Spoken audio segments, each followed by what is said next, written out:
In 1959, 9 experienced hikers set out into the frozen wilderness of the Ural Mountains. They were young, skilled, and determined. None of them ever came back alive.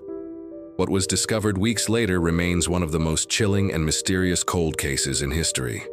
This is the Dyatlov Pass incident. The group was led by Igor Dyatlov, a brilliant 23-year-old engineering student known for his leadership and toughness. Along with him were 8 fellow students and recent graduates from the Ural Polytechnic Institute. There was Zinaida, a bright and cheerful woman who kept spirits high; Rustem, a strong athlete; Lyudmila, the only other woman in the group, deeply respected by her peers; and others, young, ambitious, filled with the optimism of post-war Soviet youth. They weren't just hikers, they were the best of their school. The plan was to ski across the northern Urals, reach Mount Otorten, and return by mid-February. It was a challenge, officially rated as the most difficult category of hike. But these weren't amateurs. They had trained for this. They kept meticulous records, diaries, logs, photographs, documenting every day of the trip. On January 27th, the journey began. They sang songs on the train.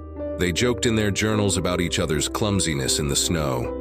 They even carried a mandolin to play by campfires. There are pictures of them smiling, huddled together in heavy coats, laughing in the bitter cold. But as they moved deeper into the wilderness, the weather turned brutal. Winds roared across the ridges, temperatures dropped to -20 and below. On February 1st, they stopped to camp on the slope of a mountain the local Mansi people called Kholat Syakhl, translated chillingly as Mountain of the Dead. No one knows why they chose that exposed spot instead of the shelter of the forest just a mile below. Maybe they didn't want to lose ground. Maybe they wanted the challenge. Whatever the reason, it was the last decision they ever made. When they failed to return, families raised alarms. Search teams went out.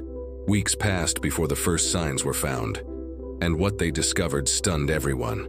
The tent was still standing, but it was cut open from the inside, not unzipped, slashed, as if the hikers had clawed their way out. Inside, their boots, coats, food, and even money were neatly arranged. Everything a person would need to survive in sub-zero conditions was left behind. But outside the tent, in the snow, were footprints. Bare footprints, sock prints, some in only one shoe. The tracks led calmly, in single file, down toward the forest. It wasn't the panicked run of people chased by something. It was as if they simply walked away. A mile downhill, under a cedar tree, 2 bodies were found.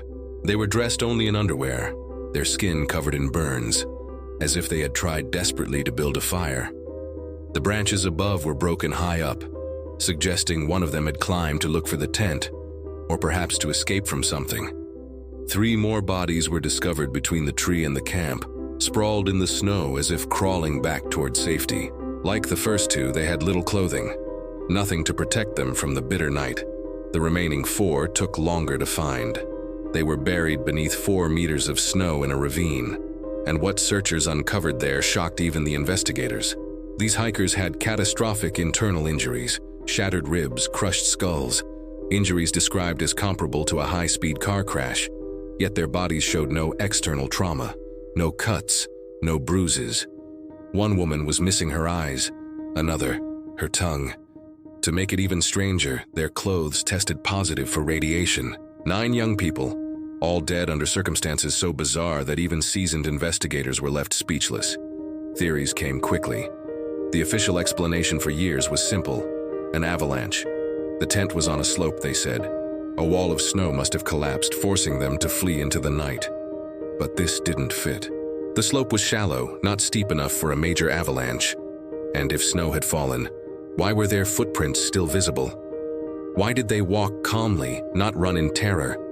And what avalanche selectively crushes ribs and skulls without leaving a single scratch? Other theories pointed to military testing. The Urals were remote, perfect for secret experiments. Some think parachute mines detonated overhead, scattering the group with shock waves. That might explain the massive internal injuries and the radiation. But if that were true, why was the case quietly closed by Soviet authorities with no clear answers?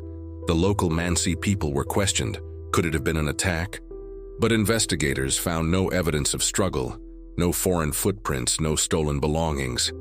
The Muncie rejected the accusation. Then came the stranger theories. UFOs. Witnesses in nearby towns reported glowing orange spheres in the sky the very night the hikers died. Some suggest extraterrestrial involvement. Others think the lights were secret Soviet rockets. Still, the eerie timing raises questions. Another possibility is infrasound. Low-frequency sound waves created by rare wind patterns. Scientists argue infrasound can trigger feelings of panic, dread, and even hallucinations. Could the mountain itself have driven the hikers insane, causing them to cut open their own tent and flee into the freezing dark? In 2019, the Russian government reopened the case. Their conclusion? A slab avalanche, a block of snow suddenly sliding onto the tent. It was enough to force the hikers out, they said. But many experts and family members remain unconvinced. The theory answers some questions, but not all. More than 60 years later, the Dyatlov Pass incident continues to fascinate and terrify. Books, documentaries, even movies have been made. A memorial stands near the site, visited by those drawn to the mystery. And still, no theory ties all the evidence neatly together. 9 young hikers walked into the mountains. They left behind laughter, journals, photographs, and footprints in the snow. What they encountered that night, whether avalanche, military secret, natural phenomenon, or something unearthly, drove them to tear open their only shelter and step barefoot into a night colder than death. We may never know the truth of Dyatlov Pass. But one thing is certain. Sometimes the scariest mysteries are the ones that remain unsolved. Some mysteries are meant to stay in the dark. Like and subscribe for more true stories like this one.